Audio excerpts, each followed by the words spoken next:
Sir, I rise to speak on the discussion on parliamentary journey of 75 years, starting from Samvidhan Sabha, which has not yet been discussed in details at all in the House. Achievements, experience, memories and learnings. Sir, this is the last day of the current Parliament House. And this is possibly the last agenda we are going to discuss. So on the day of the nostalgia, we feel a flood of memories. The past and pledge to preserve our best democratic traditions for the future. Sir, the journey began just after independence with the covering of the Samvidhan Sabha, or Constituent Assembly, the list of members who registered and presented their credentials on the discussion held on December 9, 1946, from Bengal had been a veritable roll of honor. Many speakers took part. I will just remember their role. It read as follows. 1. Dr. B.R. Ambedkar from Bengal. Mr. Sarath Chandra Bose. Mr. Kiran Shankar Roy. Mr. Frank Reginald Anthony. Mr. Satyaranjan Bakshi. Dr. Prafulla Chandra Ghosh. The list included another 25 members from Bengal who took part on this debate for the final publication of the Indian Constitution. Sir, the proceedings of the Constituent Assembly would have been very dull, Dr. Ambedkar said in his final speech. In the Samvidhan Sabha, if all members had yielded to their party lines or party discipline in all its rigidity, then it could be a gathering of yes men only. But few persons raised their voice of their own, going out of the placed resolution, which there were rebels rising to the lend qualified support to Dr. Ambedkar's motion to pass the Constitution. One of these rebels was Hari Vishnu Kamath, suggested that we the people of India. And that was inducted in the Constitution with the proposal of Hari Vishnu Kamath, we the people of India, had come to the end of a long journey, which was, however, the beginning of a longer, a more arduous and a more hazardous one. True to the Indian genius, he noted, our struggle, our awakening began with a spiritual renaissance, which was pioneered by Ramakrishna Paramahansadev, Swami Vivekananda and Swami Dayananda. In the wake of those spiritual leaders came the political renaissance and the cultural renaissance, of which the torchbearers, the leaders, the guides were Lokmanya Tilak, Aurobindo and Mahatma Gandhi, and last but not the least, Netaji Subhash Chandra Bose. Today, we once again pay our tribute to those great leaders of our freedom struggle.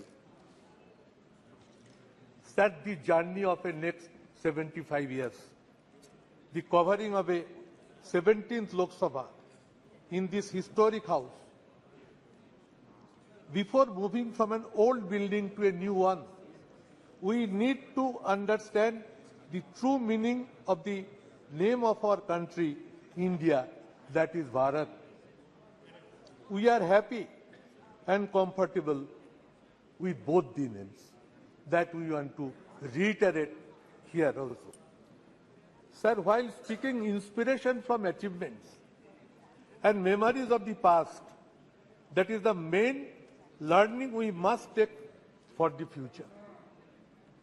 We who currently in the opposition rededicate ourselves to defending democracy against authoritarianism and commit ourselves to building our new India on the strong foundations of secularism and federalism. One of our colleagues, Sugata Basu, now he is the head of the Harvard University, was MP in the 16th Lok Sabha, delivered a beautiful speech on this subject, which I remember very much. Sir, India has a parliamentary system of government. We are watching it since last 75 years. The Union of Parliament is the supreme legislative body of India. Our parliamentary democratic system stands upon the principles of communal harmony, secularism, and unity of the country. Ethos of our constitution vibrated as, after the constitution was passed, unity in diversity. This spirit is to be kept maintained. India is a country which almost believes on principles of Nana Bhasha, Nana Mot, Nana Poridhan, Bibidher Majhe Dekho, Milan Mohan. This is unity in diversity. This spirit was reflected from the first Prime Minister of India, Pandit Jawaharlal Nehru, and that should be reflected so long we remain in the country. We speak Ek Jati, Ek Pran Ekota, Ei Desh Hamader Vidhata. This country is godly to us, and this is one country, one feeling should percolate to the hearts of every Indian. We believe the principles of unity amongst Hindu, Bauddha, Sikh, Jaina, Parsi, Muslim, Christian. Somewhere we are finding this idea is not being implemented in all parts of the country. Indian Parliament, sir, is famous for its ornamental speeches, records of debate and discussions since last its inception. Spirit of brotherhood and feeling of respect always used to maintain between one party MPs to the other parties, from which we are now lacking. This system is vanished. Prime Minister was expressing no claps from the opposition. I was hearing. But the system has been collapsed, and this is not a good sign which we are going to face. Sir, Indian Parliament at different occasions and different era have proven that how much powerful can Indian Parliament become at the time of crisis of nation. Whole Parliament stands by India or Bharat.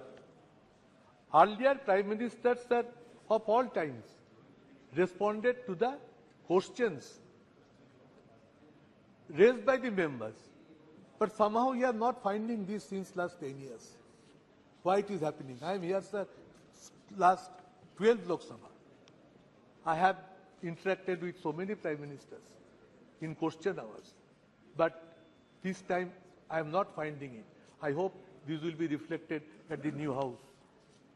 Continuous process of discussion in connection with international and very important national issues were part of regular parliamentary practices. Nowadays, it is totally invisible, sir. Indian Parliament have shown their unity amongst themselves when China or Pakistan invaded India. Atal Bihari Vajpayee ji praised Indira Gandhi by pronouncing her as Ma Durga. At the time of war in Bangladesh, we still remember it.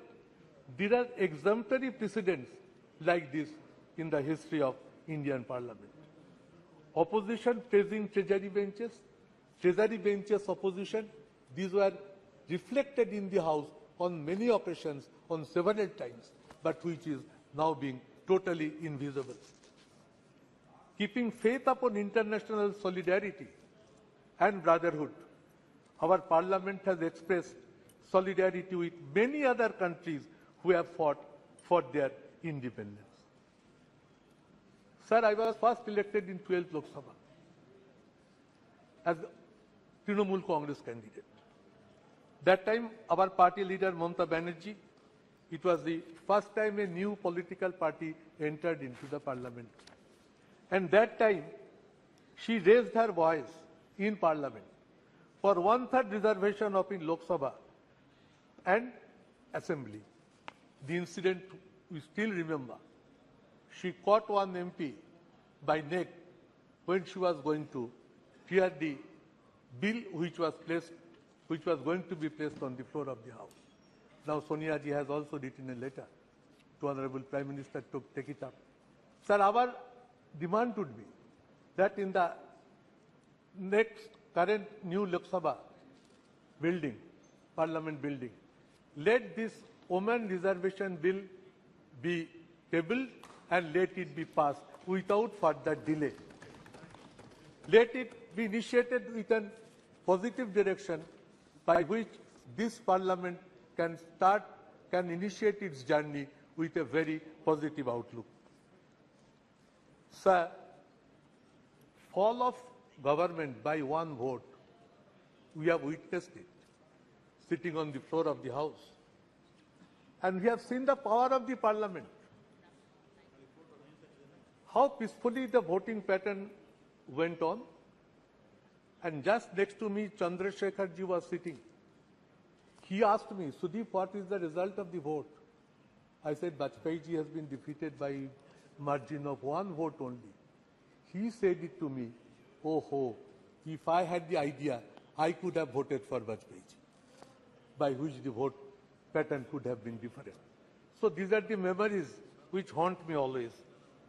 Sir, let the present House run with a positive direction. Common principle of parliamentary democracy is that House belongs to the opposition. I tell it at the all-party meetings whenever Honorable Speaker convenes that in a parliamentary democratic system, House should belong to the opposition. But nowadays, bills are being passed without debate or discussions. It is not a good precedent. Both sides are to be more objective in their approach, in their outlook. And when a House can run properly, if the ruling party takes a positive decision, then only it becomes possible. Otherwise, it is not possible for the opposition to run the House in a proper manner. Sir, GST declaration being celebrated by convening midnight parliament session.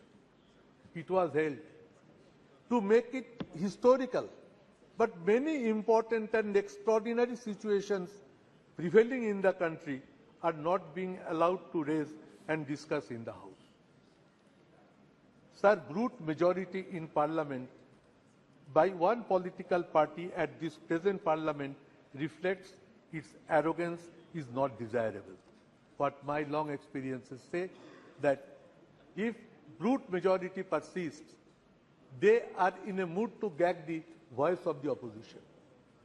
It is neither desirable nor it is supported by all the members. So we will approach to the ruling party to make themselves restrained in the coming sessions. Long since it is proven, Parliament session must reflect with more positivity and become as result-oriented. But in few last sessions or in few last years, this Parliament session is not becoming result-oriented. That is a part of sorrow. The attitude of the ruling party of Parliament can make it viable and functioning. They will come, sir, if this way runs. The people will start losing their faith in the parliamentary system of process. That what this Parliament is going to give to us. And once people start losing their faith upon this parliamentary system, it is a very dangerous system. So, sir, we must try to remain more committed and faithful at the 75th year of Indian independence to see that parliamentary democratic system remains alive with its massive strength. Sir, we hope we are entering into a new parliament. Let all these systems be approached, be focused, be presented, be ventilated in a positive manner. Whole country should feel the change from one building to other building will also carry some feelings, good sense of ideas prevail, and we each one become to the respectful to each other sections in a broader mind. So lastly, I must say the slogan that whatever manner country proceeds, we must say, long live secularism and federalism. The federalism structure of the country is under big threat, where West Bengal is one of the major victims. I should take it up. We are trying our best to draw the attention of the government, and as a leader of a Trinamool parliamentary party in Lok Sabha, I should keep it on record as mentioned. Sir, I repeat, no attempt is to be taken to create division in between India and Bharat. We firmly stand by both. Jai Hind, sir. Jai India, Jai Bharat.